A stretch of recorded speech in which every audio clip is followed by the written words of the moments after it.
Welcome to Pathway to Purpose, a podcast designed to help people live life to the fullest, chart their own path to purpose, and learn from the hardest moments in life and go from surviving to thriving. This podcast is dedicated to learning about health, hope, happiness. No matter what challenges you face, you learn to use your biggest challenges to heal and connect to your purpose and mission in life. And welcome to the show. All right, welcome to another episode of Survival Mode. I have a very blessed opportunity to have somebody that was recommended to this podcast for sure. He, a young man that is in Uganda and Africa and doing some amazing things. And I'm really blessed to have him on the show, really hear the story for everybody and some of the great things he's doing. And so, Mugisha, welcome. And, thank you. Love to hear a little bit about your story. If you're watching this on video, it's because you can't really see Mugisha because the network's a little challenging over where he is in Africa. And we're just great to have him on, and for the podcast, it's audio.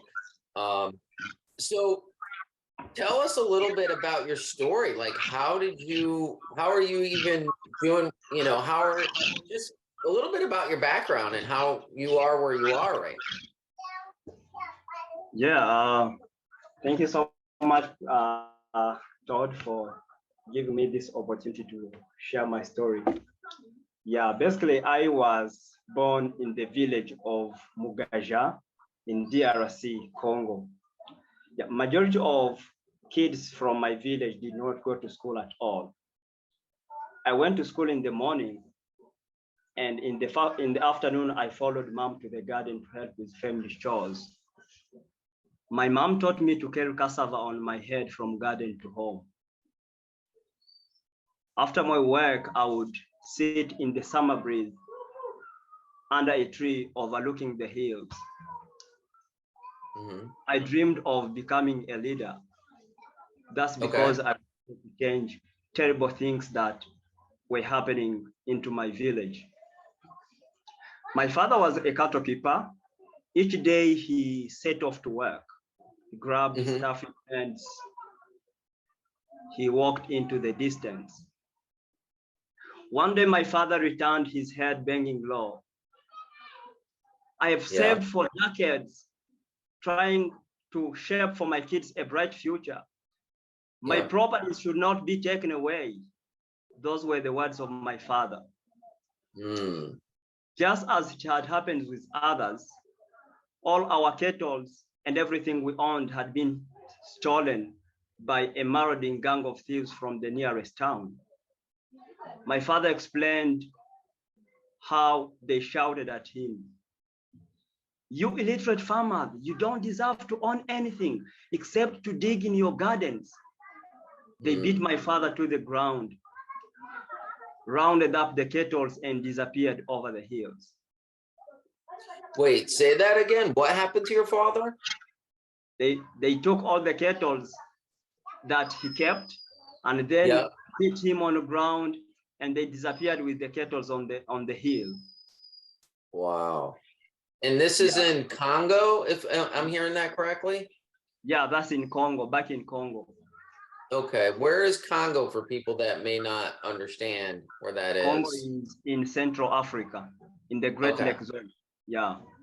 So when my father returned, he looked at me, his eyes concerned and tired. He said, "Son, we're gonna change this."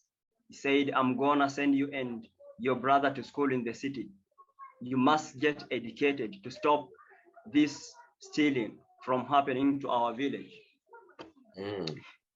It was just 1 month before I could complete the last year of my high school when one day I awoke to police shouting. Our neighbors had been killed. We didn't know the reason. People Oh were my God. shouting. People were shouting next door. A lady ran down to the street, banging her head in her palm. My legs shook. My mind ran fast, and things soon escalated. Shouting and gunshot rang out as an all-out war broke out. People were being killed all over the town. In your town? Yes. So there was gunshots all throughout the town? Yes, and people were being killed. Oh my God. I grabbed my brother by the hand. I said, brother, we have to flee. We took nothing with us except the clothes that we wore. Where'd you go? Yeah, we ran on the street, and we heard of a refugee camp that had been established in Uganda. We headed east, surviving on the food that we begged from the truck drivers on the street. Oh my God. We walked for 3 weeks until one day up ahead, we saw the border. As we drew closer, Ugandan officials assigned to register refugees awaited at the gate. We crossed, grateful to be safe and relieved. Oh my God. So take me, so you guys, you and your brother, so you, just so I understand, you come back to your village and your neighbors were killed, right?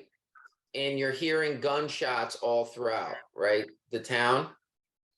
No, and I came. My father sent me to from the village to go to school in the city. Then gunshots and the war broke out in the city. We had to flee the city, going to look for safety. So and that's how we came to Uganda. We walked for 3 weeks while we are begging for food on the street. So when we reached in Uganda, so you understand that my dream as a young boy sitting under a tree overlooking the hills seems impossible. And my father's target to educate me to protect the family's right when I grow up also got destroyed. I hadn't finished high school. And to make things worse, in Uganda, they spoke English. I was schooled in French. That meant in Uganda, I had to be taken back to very lower primary classes to restart my education. The only thing I had to look forward for was food on the table every day. But still, I kept vigilant for an opportunity, the opportunity to work and the opportunity to learn English the quickest way possible. Oh my God. One day, I noticed that a guy visited the camp. His name was God-given. The guy spoke English very well. I asked him, can you teach me English? He scratched his head for a few minutes. He said, I will teach you, but I don't have a classroom. Okay. He said, if you're able to lay bricks for me and construct my house, I will teach you English. I thought for a minute. Then I shook his hand. I said, I agree. I went back to the camp and organized 10 more young marginalized boys in the camp who wanted to learn English, but they lacked opportunity like me. We made for this guy over 2,000 bricks. If I could share my screen, you would show what we did. Yeah. Hold on. Let me do that. Give me a second here. Security. And yeah, you could share the screen, I think, now. Yep. Okay. And for those of you that are watching video, you can see, we'll give Mugisha a moment to share the screen. There we go. Can you see my screen? It's starting to share. Yes, I see.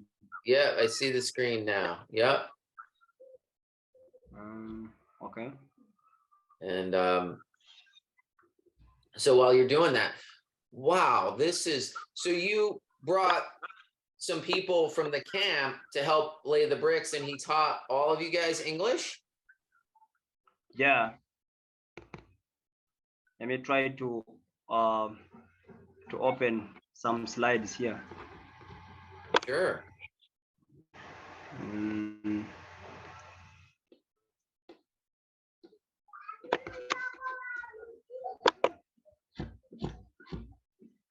I have a presentation here.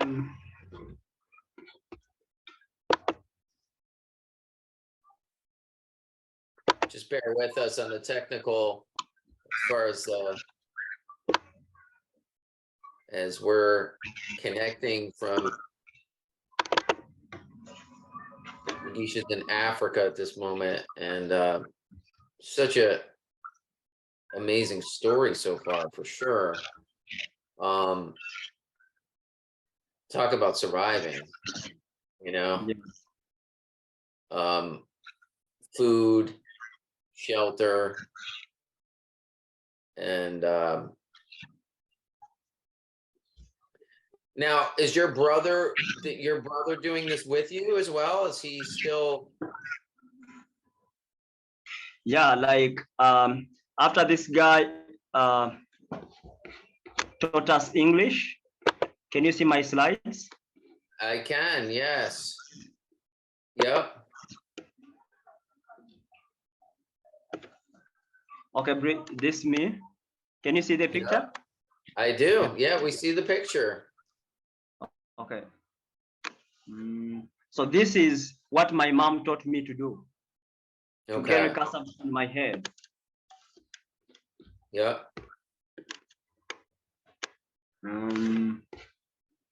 So I just want to do.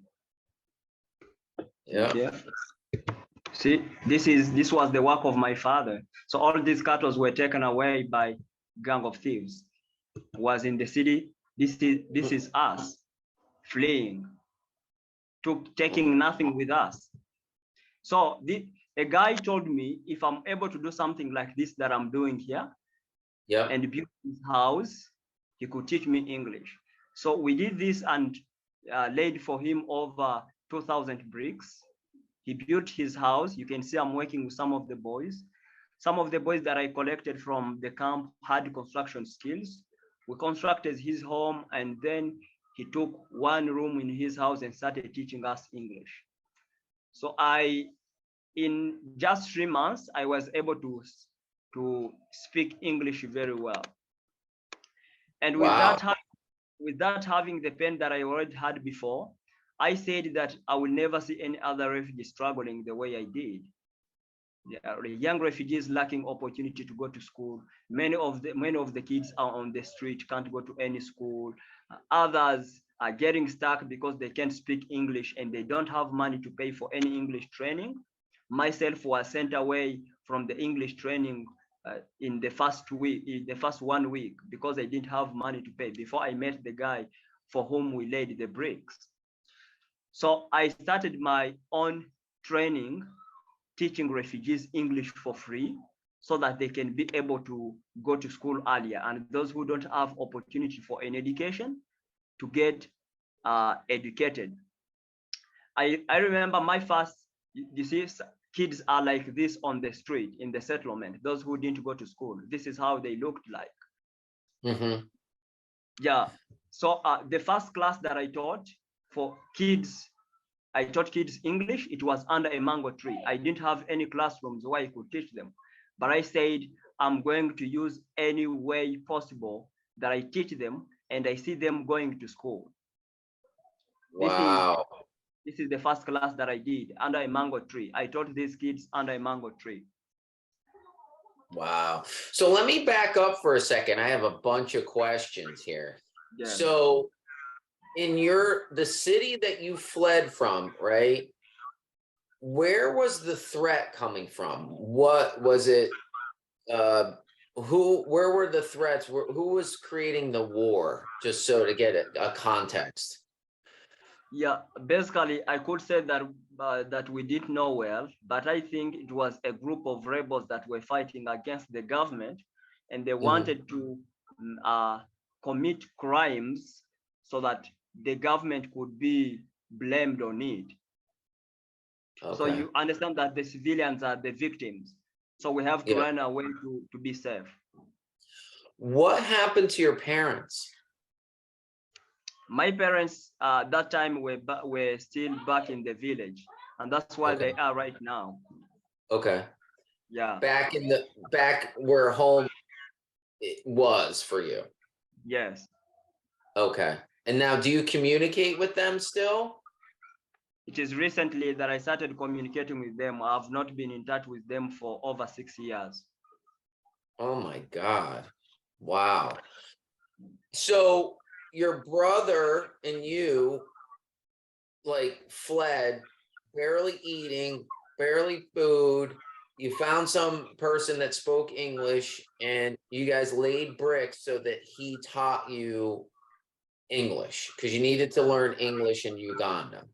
Yeah. And out of this, you decided that you didn't want people to go through what you went through. So you started to teach people, the kids, English for free, correct?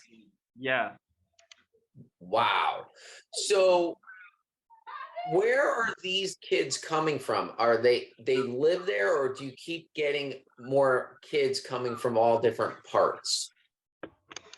Yeah, in the refugee camp where I live, we are refugees from 7 African countries.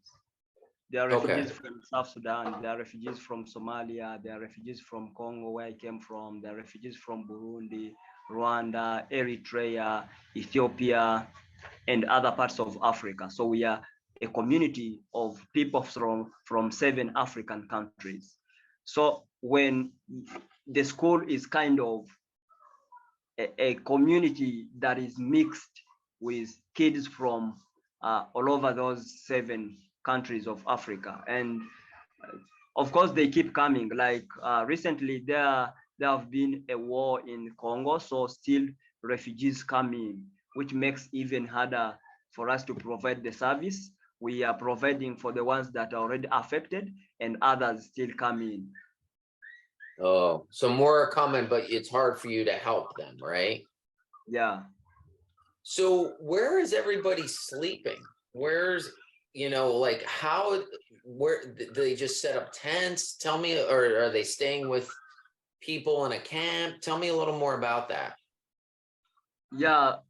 So when they come here, so people have developed this habit of someone laying his own bricks, like the way you've seen I did. Then they build a small house for themselves where they can live. Okay. Yeah. Oh, so are the kids coming with adults, or the kids just coming without parents? How is that?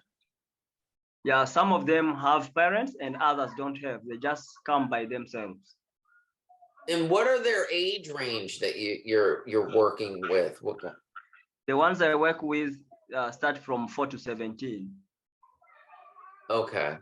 Yeah. Now, the benefits of them learning English and getting a high school education, what would that do for them there? And would that help them leave and go and do great things in the country, in the world, or whatever? What's kind of the goal? What's the end for them? The process. Yeah, for me, for us as a program, first of all, we help them to integrate in the Ugandan culture, because there is no way you can live with someone when you can't communicate. So when they learn English, they're able to communicate. Some of them can go to school, and others can find for any job that they can do, like these ones who are unaccompanied, they don't have support that can take them to high school. So after they go through our program and they can't make it for another program that we are not providing, so they are able to look for a job, because now they can communicate. And in the program that we teach them, we don't just teach the normal curriculum. We have features that are involved in this curriculum, like self-awareness, critical thinking, problem solving, proactiveness, kind of those soft skills that help them, that when they're out of our program, they are confident and they can create something for themselves, and some of them creating for their families. Oh my God. Yeah. So where'd you get the curriculum? Is it a system? Did you find it somewhere online? Tell me about that. Yeah, we use part of the Ugandan curriculum, and myself I've been selected as an advocate for sustainable development in education. There is a program called the Global Schools Program. It is under the United Nations Sustainable Solution Development Network. So I learned the education for sustainable development, where we get kids learn about the United Nations Sustainable Development Goals, and they're able to develop other skills that help them to survive and also take action at the young age. So that's what we teach. We teach them curriculum, the national curriculum of Uganda, including kind of what we call a global curriculum that can help them fit in any environment, as long as they are confident, they know their passions, they know their life purpose, so they can connect with any environment that they live in. Wow, that is amazing. So are you the only teacher there, or are there many teachers now? Yeah, as I said, we had now 500 kids. Right now, we are a group of 16 teachers. Okay. Did you start this there, or was somebody else doing this when you got there? Yeah, I'm the one who started it, then started calling in more people. There are some of those that I mentored, and they joined the program. Now, did they come in to volunteer and help, or were they part of that community already and you taught them? Yeah, some of them, actually majority of them were part of the communities. They were refugees already, and they felt the pain. So sometimes you find someone having a problem, but he doesn't know it is a problem for him until somebody talks to them and show, hey, you guys, we should be doing this. Look at that, what happens after the next 5 years, after the next 3 years, what happened to these kids, what happens for you. So we should be doing this so that we can reach a certain goal as we continue living. My story is summarized into 3 words. I talk about self-discipline, excuse, and progress. You know, we Okay. live in an environment where it is very easy for somebody to give up.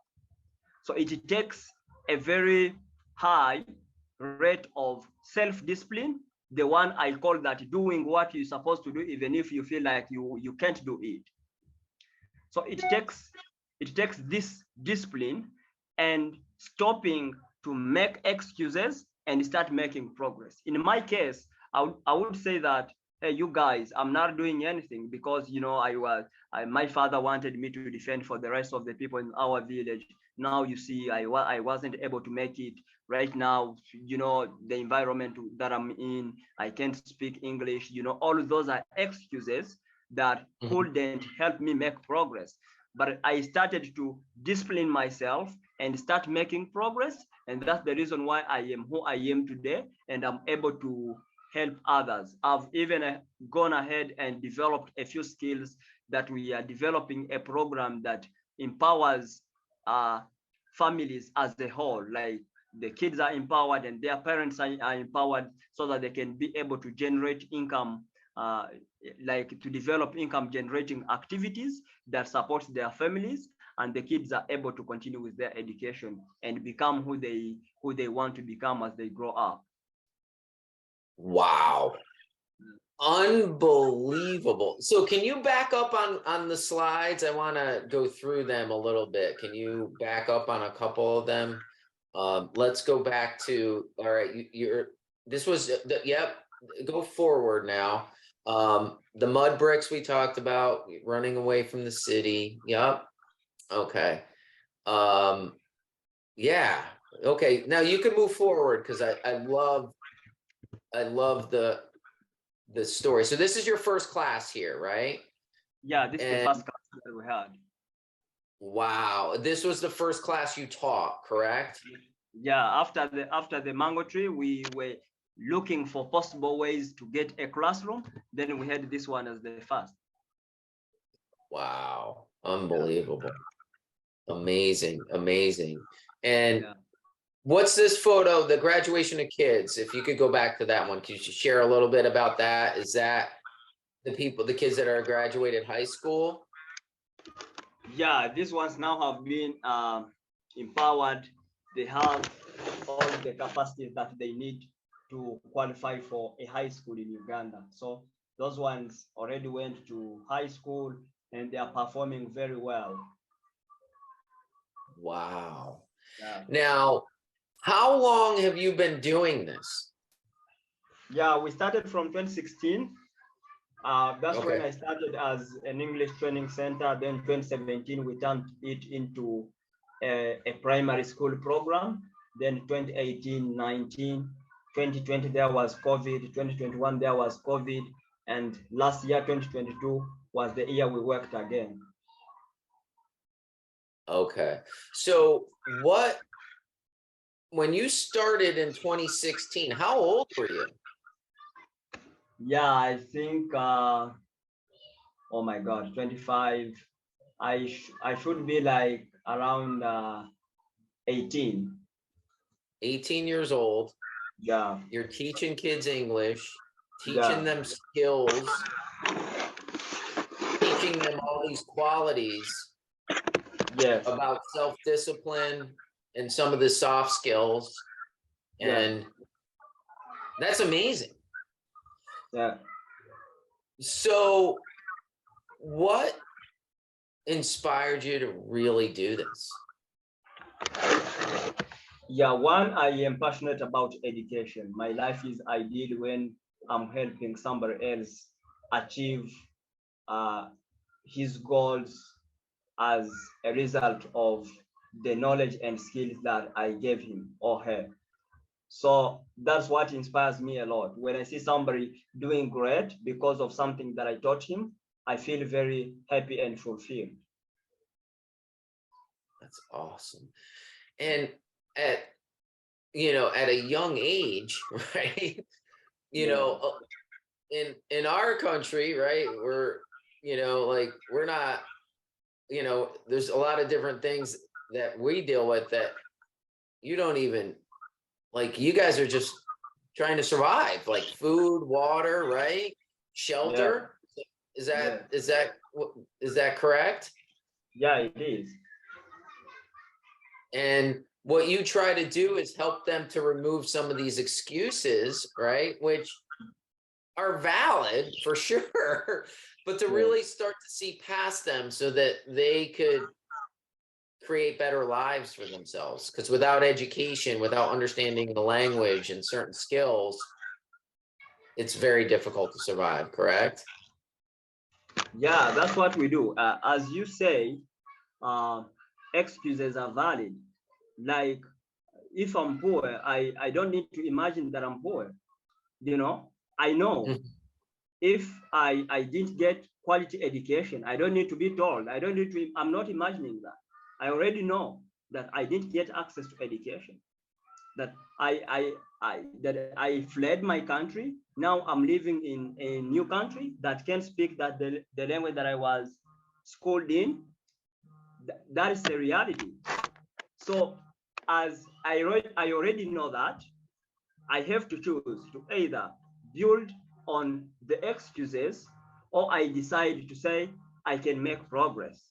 Like progress. Yeah, I love it.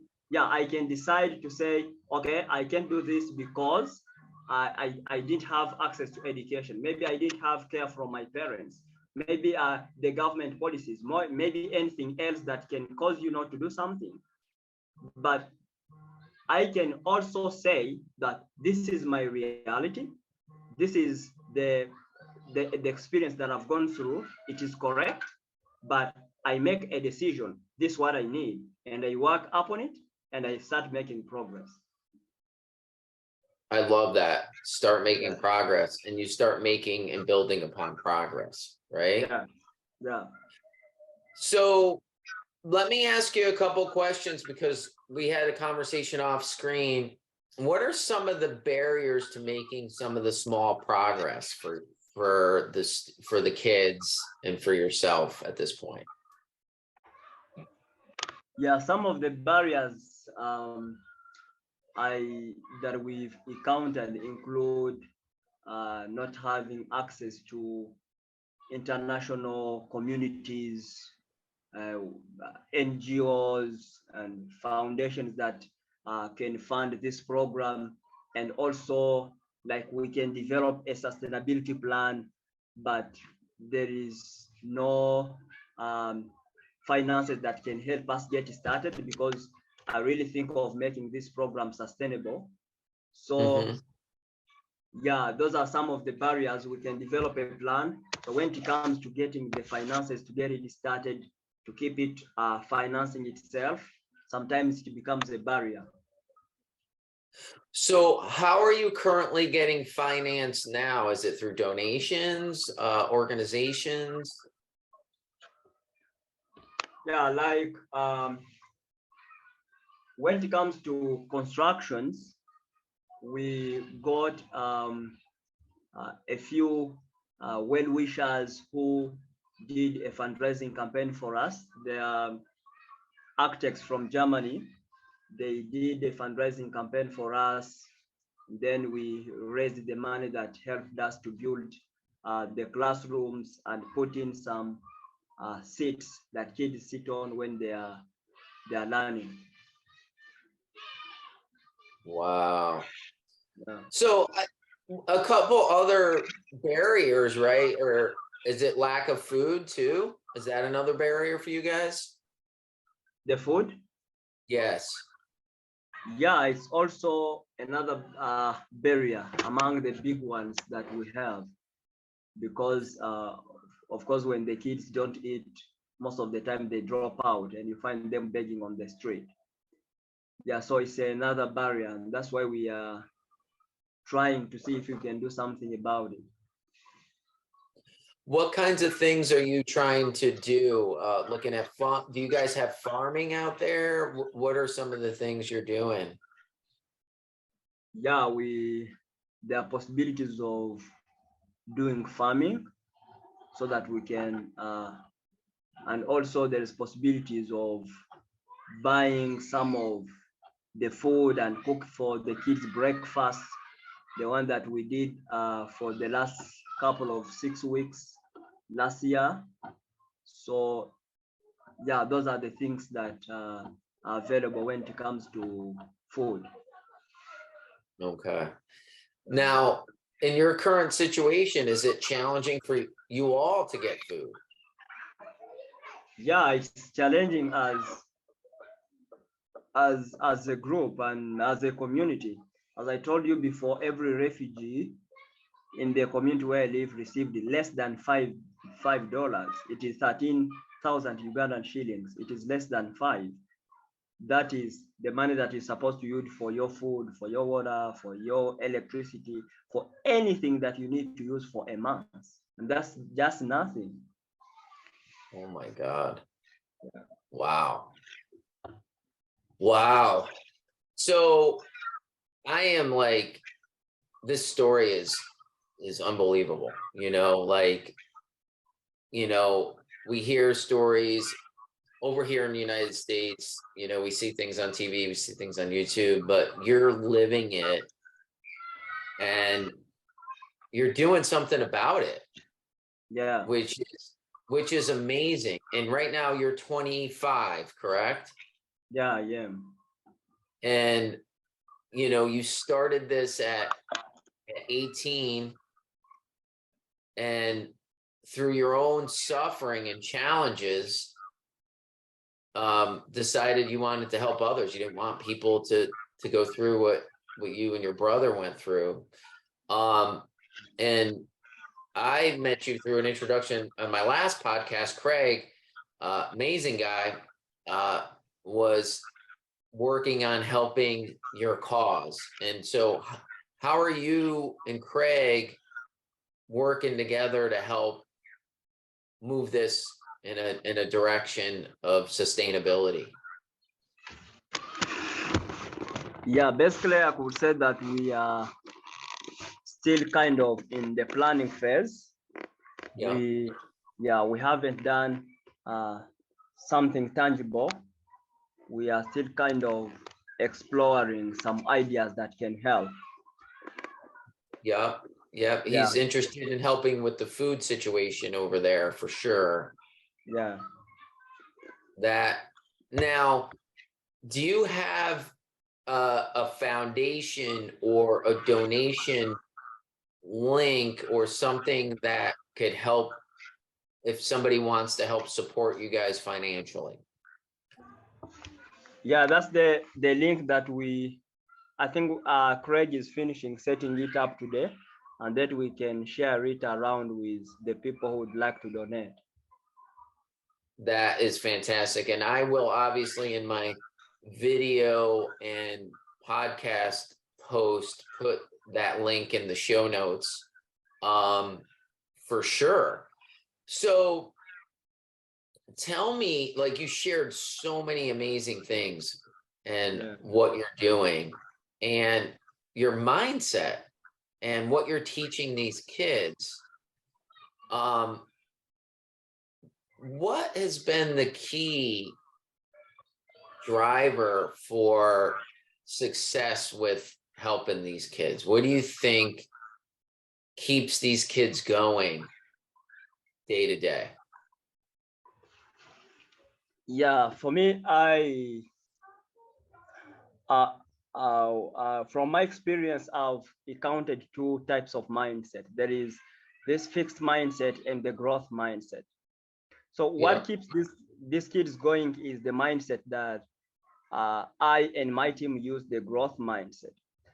We believe that we can become anything as long as we work for it. And that's what we tell them every day.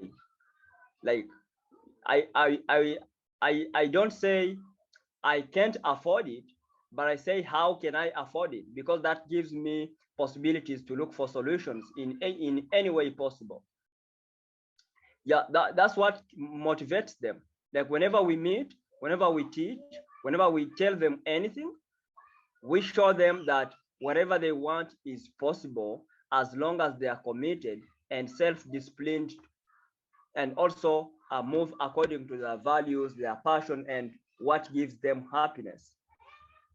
That's what keeps them going every day, every time. Wow. Do you have them share what gives them happiness and purpose and during their journey? Do they often share that with you? Yeah, actually, last year we did an activity that we called the vision board. We told every child to draw what he or she would like to become in the future, and the drawings were just amazing. Really, really. Do you have any photos or slides on that? And what was kind of the theme of what the children wanted? Can you give me some examples? Yeah, some of them wanted to be musicians, others want to be presidents, others want to be like constructors. There's so many. Others want to be footballers. You know, there are so many. Wow. Yeah. And so this gives them hope, right? Yeah, it does. Wow. Wow. Yeah. Unbelievable. And Yeah.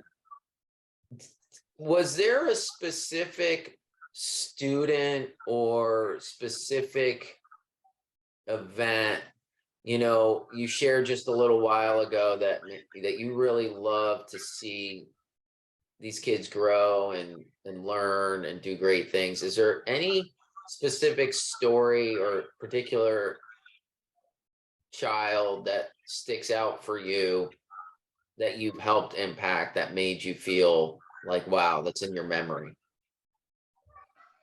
Yeah, There is a video on YouTube.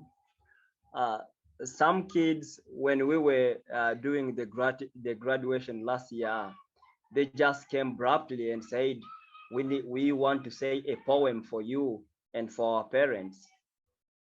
Said them, how long does it take? They said, just a few minutes. They called me sir.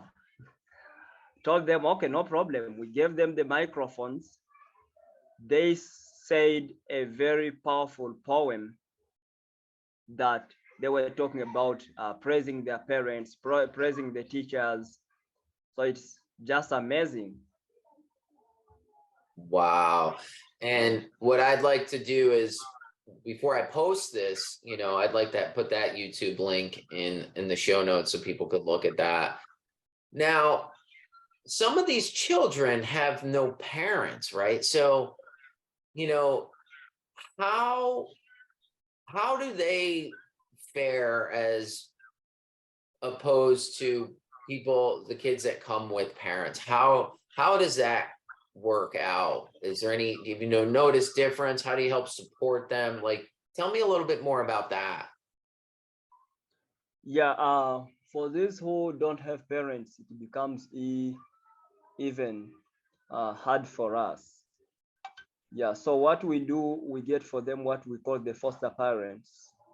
We just look around and see who is the parents willing to help these kids grow, so that at the school we can look for support and help that parents, give them some food and so on. That's basically what we do to these ones who don't have their parents. We get a foster parents, and then we look for possible ways to support them survive with the foster parent. Wow. Yeah. And so how does it work out fairly well? Do you find that some of the kids get in trouble or there's some crime? Do you find that to be a problem, or because of the situations that they're in? Yeah, some of them get trouble because when you find a mother or a father who hasn't been able to provide food for his own children, and you bring in more, so the ones who come to be fostered are even more the victim. So they're the victim, so they're not happy. So kind of those. Okay. Yeah. Now, in the teaching that you do, I know you mentioned that you talk about self-discipline, about excuses and starting to make progress. Do you work a little bit on kind of that victim, mindset, and helping to turn that with some of the children? Yeah, like when it comes to the victimhood, like sometimes I remember we did some dance classes where the kids have to dance together. They feel in at the right place. They dance with others, so there is no separation. So like they heal emotionally. They get disconnected from the victimhood feeling, and then like they are able to learn in a very good way, and they can academically perform well. So those are some of the activities we did last year. And there is also another activity that we have brought in this year. It is called the community table. The community table is a strategy that brings kids together, talk, work on different things together. We give them clay and they make things together while they are talking. So we believe that by doing that, they are healing emotionally and they are disconnecting from their past and try to connect on something that helps them grow well. Wow. So through dance, through working with clay and things like that, you find that they disconnect from the past a little bit and heal some of the victim stuff. Yeah, exactly. And even there's another thing that we call the school clubs, where we get a school grouped in different clubs. So and they are given different topics to talk about. They learn it together and then they create a presentation. So they feel like they do it as a team. So there we look at already at collaborations. They're able to collaborate and do things together. So those are kind of the things that we do to really help these kids to heal from their migration experiences and try to connect to their high expectations of who they would like to become in the future. Wow. Yeah. And you kind of put all this together, right? And started bringing in some people to help you, correct? Yeah, I started doing this together, and I am the school empowerment lead. So all of these tools and strategies, I bring them on board. I show my staff how to do it. And yeah, they are very excited, and we do it as a team. As you can see the kids on the picture, they are very happy. They have smiles. It's amazing. Yeah. So where'd you get the uniforms? How'd you get those? Yeah, the uniforms, sometimes we make them for ourselves. Okay. Yeah. That is after like okay. this year, there is someone who said that if we are able to buy the cloth, then he can sew them for free. Wow. That's amazing. That's amazing. Yeah. So oh, okay. So this is another photo. Yeah. Great. Tell me a little bit about this. This is a different class. Yeah, that's a different class, and they're also going to high school. Okay. So where would they go to high school? Yeah, like after finishing the program that we have, they have to go to, actually it is secondary school that they have to go to, so that after secondary school, they can go to university. Okay. Yeah. That is kind Wow. of the setup in Uganda. Now, you mentioned that you just recently reconnected with your parents. Yeah. Right? Yeah.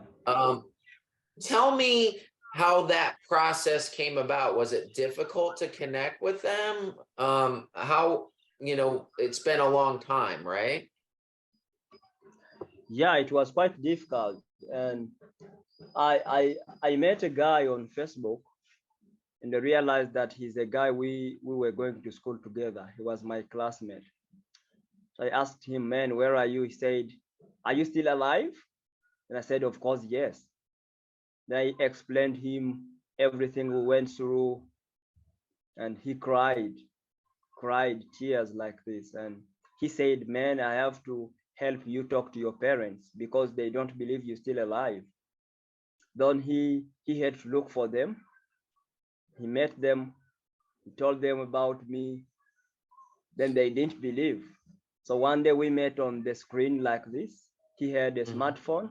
We talked on a video call on WhatsApp. Then they got to believe that I'm still alive after I explained them everything we went through. And now we are in touch. Wow. That's amazing. You guys are in touch. And would they ever be able to come visit you, or you visit them in person, or is that a possibility? Yeah, right now I'm not seeing that possibility because there is no stability in the country yet.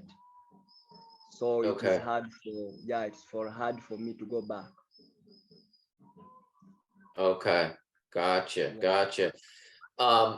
And do some of these children that you're teaching, is there a strong desire for them to find, the ones that obviously don't have their parents, to find their parents and kind of figure that out? Is that strong in them?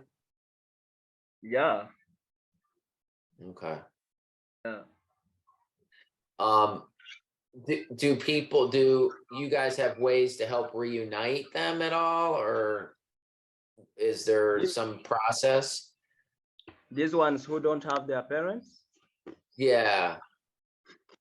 Yeah, actually we have not thought about that before, but we can still investigate if there is any possibility to do that. Gotcha. So, man, this has been an amazing process. And so some of the things that that would help your cause and what you're doing for the children there is definitely some funding and food and some of the basic stuffs that some of us have no concept of what that's like. And I know that Craig is trying to help develop a link, and we'll definitely put that here in the show notes. And I just think your personal story is so amazing, and your drive and mindset out of really unbelievable conditions of creating self-discipline. So let me ask you a question on self-discipline, because a lot of people have questions about that. What does self-discipline look like for you and for the kids? Wow, nice question. That's a hard one. I'm sorry. I just Yeah, no, I say nice question. Yeah. Oh, okay. Yeah, self-discipline for me, it is doing what you're supposed to do, even if like you feel like not doing it. Yeah, that's what I call self-discipline. There are always things that we're supposed to do. In my Yeah. case, I would sit down and start making progress. There are a lot of young people in the camp where I live who just live on alcohol, others live on smoking, others live on other things that are even harmful for their health. So when you ask them why are you doing that, they say because I didn't have access to education. Others could say because I I came in this country while surviving on the food we begged on the street. I don't have anything to do. I don't have any job. So that's an excuse. So, but with self-discipline, I know that, okay, I'm already in this country. This is what I need. Even if it's hard, I'm going to discipline myself to do it slowly, but sure, until I meet my goals. Okay. Yeah. That's got to be very challenging in the environment you're in, right? Is it easy to fall prey to some of the harmful things like smoking and drinking and other kind of bad habits? Yeah, like actually now when it comes to self-discipline, in my experience, it also self-discipline also needs delayed gratification. Like as I said, for us, the environment where we live in, it's very easy for somebody to give up because you try something, it doesn't work out. You try another thing, it doesn't work as well. So it needs delayed gratification. You have this strong heart, Mhm. that you are able to try something, it doesn't work out. You say, okay, this is a part of life. You try another thing, and you continue until one day you start improving and you see your goals coming to pass. That is, it's so foundational. Yeah. Like, I love to hear that because we're always trying to find some quick fix or some hack. Uh, but in reality, it's just doing those things that you don't really want to do and doing them consistently, correct? Yeah, like there are things that I always hear in the camp where we live here. I hear my fellow refugees saying we need freedom, freedom of speech, freedom of anything that they talk about. But for me, I don't feel like, okay, we don't deserve freedom. That's why I tell myself we don't deserve freedom, because freedom is a God given right. I don't need freedom. I don't deserve freedom. I have freedom. And then what I say, the right freedom that we should need is the freedom of mind. If we are able to set our mind free from making excuses, then we shall not step up one day and we say we need freedom to speak. So I really tell my fellow refugees that you guys need freedom of mind, not freedom of speech. You get that? I do. Yeah. I do. Freedom of mind. Oh my God. Yeah. The only prison is the prison of the mind, right? Is that what you're saying to yourself, to them? Yeah, like, exactly.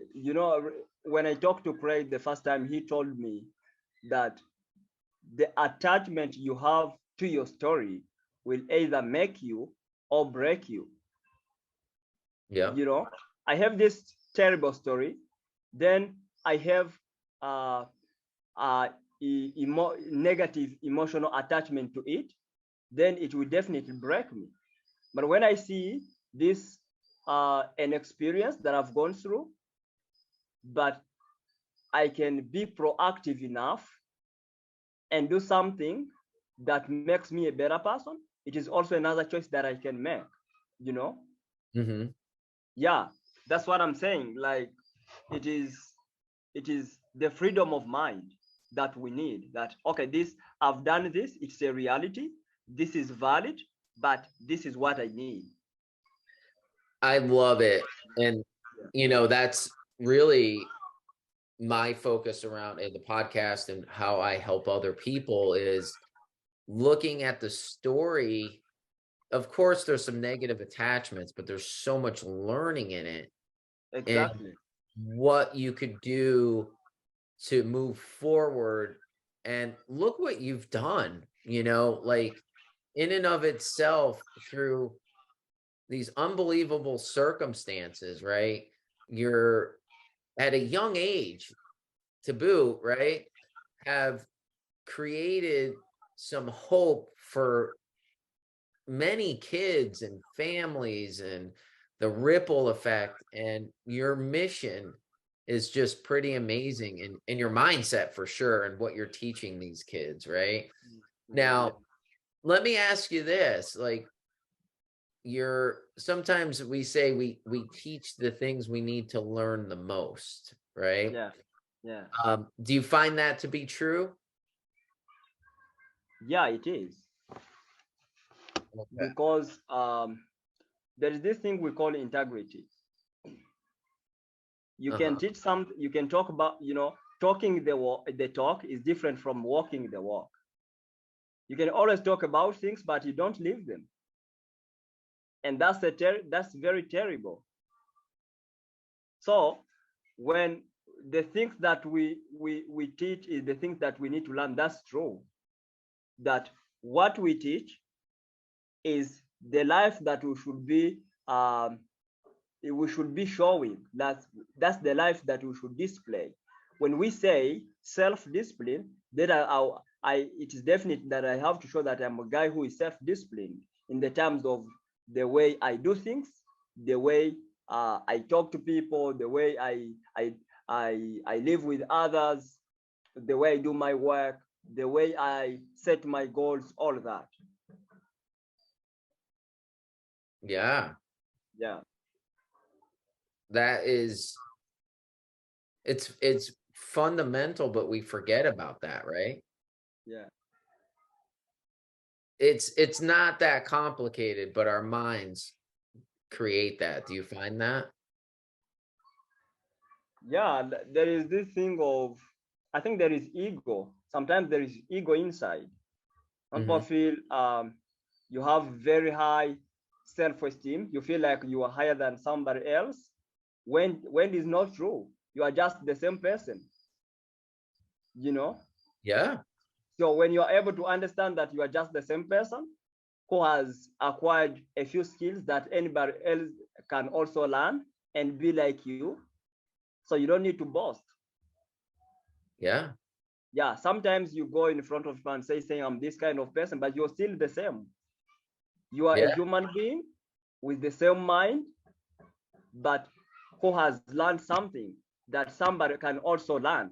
That's what I say. I talked about mindset. A fixed mindset believes I can't do this. If I'm not talented, then I can't develop abilities and be good at this. You know, sometimes Yeah. the mindset also get us caught up somewhere there. So that somebody is not able to do this today, but he can develop abilities and be good at it. And the fixed mindset said, if I don't know, I don't know. Yeah. Yeah. That, I'll tell you, that is so powerful, is, and it circles back to our story, our attachment to our old story, and also, you're right, being humble enough to say, you know, I'm the same person, a human being who has the capacity to learn and do things. I Yeah. can learn if I focus on these certain skills and discipline myself, and I could be whatever I choose, even in the most challenging circumstances, right? Yeah. Um, and you're a witness to that and an example of that for sure, Yeah. right? Yeah. Yeah. And the one thing I wanted you to share a little bit about, and you touched on it earlier in kind of your self-discipline, is um the excuses, right? Yeah. We all come up with excuses, right? And so from situations you're dealing with, there are some valid excuses, right? Like, Yeah. oh my God, food, water, the basics, right? Yeah. How do you navigate or help empower around the excuses, and when people or kids are challenged with excuses? What's your thought on that? Yeah. When it comes to that, as I said before, most of the time the excuses are valid, you know. And Yeah. what sometimes people talk is the reality. Yep. But at some point we do projection, you know, Yep. that I'm behaving this way so that after the next 2 years I become this kind of a person. And another one is also behaving the other way so that in the next 5 years he's nowhere. He has no goals. He has nothing he's focusing on. You know, something Yep. can happen, but depending on what you need to achieve, you detach yourself from it or you continue focusing on it. Okay. Yeah, that's basically what we tell them. Like actually, there is a time where they ask so many questions, and we have to answer them in these directions. That this has happened, yes, it's a reality, it happened, but what do you need, or who do you want to become in the future? When somebody says, "I want to become a pilot," then what the next action step that you can take just from now, so that in the next 5 years you are a pilot. That's the direction we take. Yeah, so you have them project into what their possibilities could be by taking these steps, right? Exactly. Like now you have left the parents, you live with a foster parent. What do you need? I need to depend on myself. For example, some kids say that I need to depend on myself, buying my own food, living in my own home, all those. So okay, that's great. How can you achieve that? Then they say, I don't know. Then asking them, you keep asking them, and then at some point they say, oh, I need to study. Okay, what do you need so that you study? I need to go to school every day. Why do you need to go to school every day? I need books. So all those, so until they make a little list of what they need, and we start showing them how they can meet each after another after a certain period of time.